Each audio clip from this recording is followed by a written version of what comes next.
ወላጆች ለህፃናት እንቁላልና የዶሮ ስጋን መቼ መጀመር አለባቸው? ሲጀምሩስ ምን አይነት ጥንቃቄ ማድረግ አለባቸው? ሰላም ወላጆች፣ ዶክተር ኤርሚያስ ነኝ። ዛሬ በዚህ ጉዳይ ዙሪያ እንነጋገራለን። እንቁላል እንግዲህ ለህፃናት በጣም ጠቃሚ ከሆኑ የምግብ አይነቶች አንዱ ነው። ሱፐር ፉድስ እንለዋለን። ይህ በውስጡ የተለያየ የሆነ የምግብ ይዘቶችን አለው።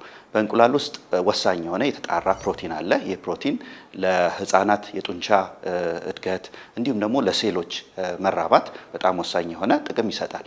ሌላውና ሁለተኛው እንቁላል በውስጡ ዚንክና አይረን አለው። እነዚህ ዚንክና አይረን ለህፃናት የበሽታ መከላከል አቅም እንዲጨምር እንዲሁም ደግሞ ለእድገታቸው በጣም ወሳኝ የሆኑ ንጥረ ነገሮች ናቸው። ሌላውና ሶስተኛው እንቁላል በውስጡ ኮሊን የሚባል ንጥረ ነገር አለው። ይህ ኮሊን ለህፃናት የአእምሮ እድገት በጣም ወሳኝ የሆነ ነገር ነው። ሌላውና ወሳኙ በእንቁላል ውስጥ የሚገኝ ነገር ምንድነው? ጠቃሚ የሆኑ ቅባት ወይንም ስቦች አሉ። እነዚህ ኦሜጋ 3 ስቦች ለህፃናት የአእምሮ እድገት እንዲሁም ደግሞ የማሰላሰል ክህሎታቸው እንዲዳብር ወሳኝ የሆነ ጥቅምን ይሰጣሉ። ታዲያ ይህ ወሳኝ የሆነ የምግብ አይነት ወይንም እንቁላል መቼ መጀመር አለበት? እንቁላልን እንግዲህ ወላጆች ከ6 ወር ጀምሮ መጀመር ይችላሉ። በሚጀምሩበት ሰዓት ምን አይነት ጥንቃቄዎች ማድረግ አለባቸው? ወላጆች እንቁላልን በሚጀምሩበት ሰዓት የውስጡን አስኳሉን ሊጀምሩ ይችላሉ። ያንን በትንሹ ሊሰጡ ይችላሉ።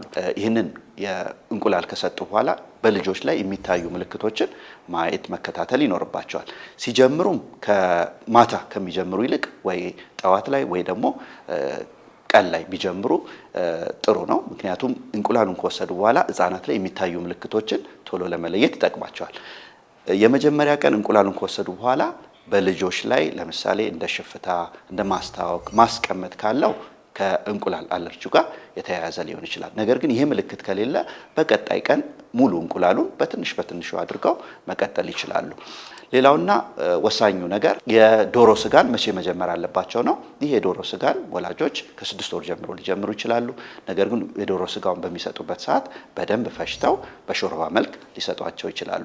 ስለዚህ ወላጆች እንቁላልና የዶሮ ስጋን ለልጆች በጊዜ በመጀመር ከነዚህ ምግቦች ህፃናት ማግኘት ያለባቸውን የጤና ጠቀሜታዎች እንዲያገኙ ማድረግ ይቻላል። አመሰግናለሁ።